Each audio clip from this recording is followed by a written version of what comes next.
ದೇವರಿಗೆ ಸ್ತೋತ್ರ. ಇಬ್ರಿಯರಿಗೆ ಬರೆದ ಪತ್ರಿಕೆ 12ನೇ ಅಧ್ಯಾಯ 1ನೇ ವಚನಗಳು. ನಮಗೆ ಸಂಭವಿಸುವ ಕಷ್ಟಗಳನ್ನು ತಂದೆಯ ಶಿಕ್ಷಣವೆಂದು ತಿಳಿದು ನಾವು ಸಹಿಸಿಕೊಂಡು ಪರಲೋಕ ಮಾರ್ಗದಲ್ಲಿ ಸ್ಥಿರಚಿತ್ತದಿಂದ ನಡೆಯಬೇಕು.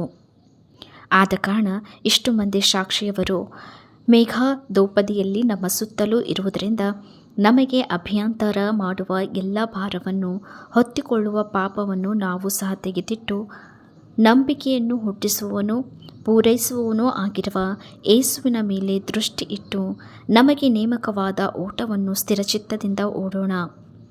ಆತನು ತನ್ನ ಮುಂದೆ ಇಟ್ಟಿದ್ದ ಸಂತೋಷಕ್ಕೋಸ್ಕರ ಅವಮಾನವನ್ನು ಅಲಕ್ಷ್ಯ ಮಾಡಿ ಶಿಲುಬೆಯ ಮರಣವನ್ನು ಸಹಿಸಿಕೊಂಡು ದೇವರ ಸಿಂಹಾಸನದ ಬಲಗಡೆಯಲ್ಲಿ ಆಸನಾರೂಢನಾಗಿದ್ದಾನೆ. ನೀವು ಮನಗುಂದಿದವರಾಗಿ ಬೇಸರಗೊಳ್ಳದಂತೆ ಆತನನ್ನು ಆಲೋಚಿಸಿರಿ. ಆತನು ಪಾಪಿಗಳಿಂದ ಎಷ್ಟೋ ವಿರೋಧವನ್ನು ಸಹಿಸಿಕೊಂಡನು. ನೀವು ಪಾಪಕ್ಕೆ ವಿರುದ್ಧವಾಗಿ ಹೋರಾಡುವುದರಲ್ಲಿ ಪ್ರಾಣಾಪಾಯದ ತನಕ ಇನ್ನೂ ಅದನ್ನು ಎದುರಿಸಲಿಲ್ಲ. ಮಕ್ಕಳಿಗೆ ಹೇಳುವಂತೆ ನಿಮಗೆ ಹೇಳಿದ ಎಚ್ಚರಿಕೆಯ ಮಾತನ್ನು ಮರೆತು ಬಿಟ್ಟಿದ್ದೀರೋ? ಏನೆಂದರೆ, ಮಗನೇ, ಕರ್ತನ ಶಿಕ್ಷೆಯನ್ನು ತಾತ್ಸಾರ ಮಾಡಬೇಡ. ಆತನು ನಿನ್ನನ್ನು ಗದರಿಸುವಾಗ ಬೇಸರಗೊಳ್ಳಬೇಡ. ಕರ್ತನು ತಾನು ಪ್ರೀತಿಸುವವನನ್ನೇ ಶಿಕ್ಷಿಸುತ್ತಾನೆ. ತಾನು ಸೇರಿಸಿಕೊಳ್ಳುವ ಪ್ರತಿಯೊಬ್ಬ ಮಗನನ್ನು ಹೊಡೆಯುತ್ತಾನೆ ಎಂಬುದು. ನೀವು ಶಿಕ್ಷಿತರಾಗುವುದಕ್ಕಾಗಿಯೇ ನಿಮಗೆ ಶಿಕ್ಷೆಯಾಗುತ್ತದೆಂದು ತಿಳಿದು ಅದನ್ನು ಸಹಿಸಿಕೊಳ್ಳಿರಿ. ದೇವರು ನಿಮ್ಮನ್ನು ಮಕ್ಕಳೆಂದು ನಡೆಸುತ್ತಾನೆ. ತಂದೆಯಿಂದ ಶಿಕ್ಷೆ ಹೊಂದದ ಮಗನಲ್ಲಿ ಮಕ್ಕಳೆಲ್ಲರೂ ಹೊಂದುವ ಶಿಕ್ಷೆಯು ನಿಮಗುಂಟಾಗದಿದ್ದರೆ ನೀವು ಆದರದಿಂದ ಹುಟ್ಟಿದವರೇ ಹೊರತು ಪುತ್ರರಲ್ಲ. ಇದು ಮಾತ್ರವಲ್ಲದೆ ನಮ್ಮನ್ನು ಶಿಕ್ಷಿಸಿದಂಥ ಶರೀರ ಸಂಬಂಧವಾದ ತಂದೆಗಳನ್ನು ಸನ್ಮಾನಿಸಿದ್ದೇವಷ್ಟೇ.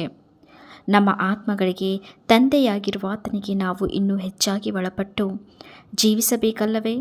ಆ ತಂದೆಗಳು ಕೆಲವು ದಿವಸಗಳ ಪ್ರಯೋಜನವನ್ನು ಲಕ್ಷ್ಯಕ್ಕೆ ತೆಗೆದುಕೊಂಡು ತಮ್ಮ ಮನಸ್ಸಿಗೆ ತೋರಿದಂತೆ ನಮ್ಮನ್ನು ಶಿಕ್ಷಿಸಿದರು.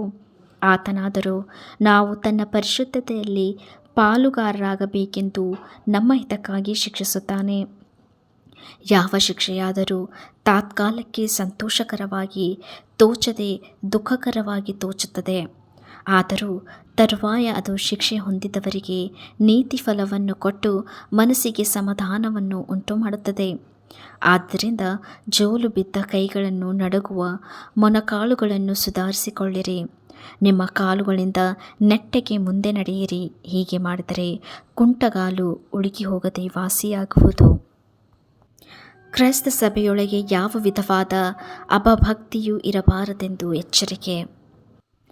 ಎಲ್ಲರ ಸಂಗಡ ಸಮಾಧಾನದಿಂದಿರುವುದಕ್ಕೂ ಪರಿಶುದ್ಧತೆಯನ್ನು ಹೊಂದುವುದಕ್ಕೂ ಪ್ರಯತ್ನ ಮಾಡಿರಿ. ಪರಿಶುದ್ಧತೆ ಇಲ್ಲದೆ ಯಾವನೂ ಕರ್ತನನ್ನು ಕಾಣುವುದಿಲ್ಲ.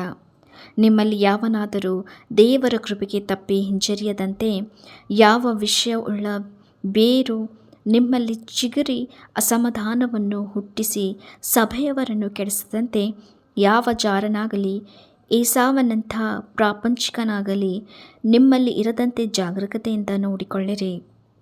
ಆ ಏಸಾವನು ಒಂದೇ ಒಂದು ಊಟಕ್ಕೋಸ್ಕರ ತನ್ನ ಚೊಚ್ಚಲತನದ ಹಕ್ಕನ್ನು ಕೊಟ್ಟುಬಿಟ್ಟನು. ಆ ನಂತರದಲ್ಲಿ ತನ್ನ ತಂದೆಯ ಆಶೀರ್ವಾದವನ್ನು ಬಾಧ್ಯವಾಗಿ ಹೊಂದಬೇಕೆಂದು ಕಣ್ಣೀರು ಸುರಿಸುತ್ತಾ ಬೇಡಿಕೊಂಡರೂ ನಡೆದುದನ್ನು ಇಲ್ಲದ ಹಾಗೆ ಮಾಡುವುದಕ್ಕೆ ಮಾರ್ಗವಿಲ್ಲದೆ ನಿರಾಕರಿಸಲ್ಪಟ್ಟವನೆಂದು ಬಲ್ಲಿರಿ.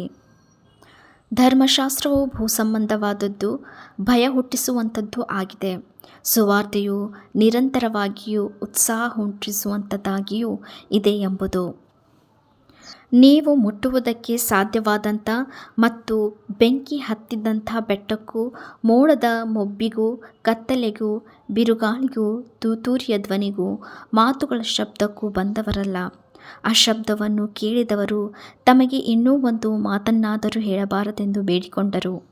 ಯಾಕಂದರೆ ಒಂದು ಮೃಗವಾದರೂ ಬೆಟ್ಟಕ್ಕೆ ಮುಟ್ಟಿದರೆ ಅದನ್ನು ಕಲ್ಲೆಸೆದುಕೊಳ್ಳಬೇಕೆಂಬ ವಿಧಿಯನ್ನು ತಾಳಲಾರದೆ ಇದ್ದರು.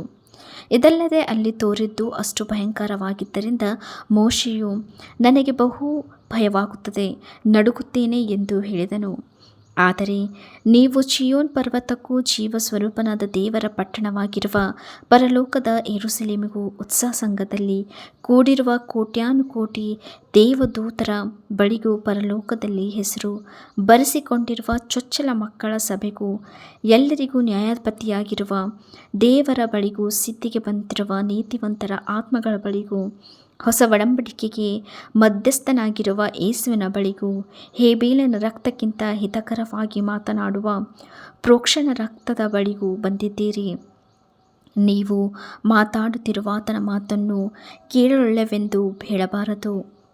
ಭೂಮಿಯ ಮೇಲೆ ದೈವೋಕ್ತಿಗಳನ್ನಾಡಿದವನಿಗೆ ಕಿವಿಗೊಡ ಮನಸ್ಸಿಲ್ಲದೆ ಇದ್ದ ಇಸ್ರಾಯೇಲ್ಯರು ದಂಡನೆಗೆ ತಪ್ಪಿಸಿಕೊಳ್ಳದಿದ್ದರೆ, ಪರಲೋಕದಿಂದ ಮಾತಾಡುವವನಿಗೆ ನಾವು ಕಿವಿಗೊಡ ಮನಸ್ಸಿಲ್ಲದೆ ತೊಲಗಿದರೆ ಹೇಗೆ ತಪ್ಪಿಸಿಕೊಂಡೇವು?